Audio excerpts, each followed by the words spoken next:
Isaiah chapter 15, English Standard Version. An oracle concerning Moab. Because Ar of Moab is laid waste in a night, Moab is undone. Because Kir of Moab is laid waste in a night, Moab is undone. He has gone up to the temple, and to Dibon, to the high places to weep. Over Nebo and over Medeba, Moab wails. On every head is baldness, every beard is shorn. In the streets they wear sackcloth. On the housetops and in the squares everyone wails and melts in tears. Heshbon and Elealeh cry out, their voice is heard as far as Jahaz. Therefore the armed men of Moab cry aloud. His soul trembles. My heart cries out for Moab.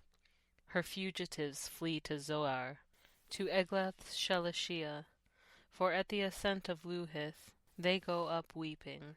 On the road to Horonaim they raise a cry of destruction. The waters of Nimrim are a desolation.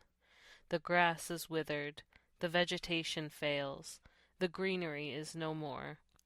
Therefore the abundance they have gained and what they have laid up they carry away over the brook of the willows. For a cry has gone around the land of Moab. Her wailing reaches to Eglaim. Her wailing reaches to Beer-elim. For the waters of Dibon are full of blood.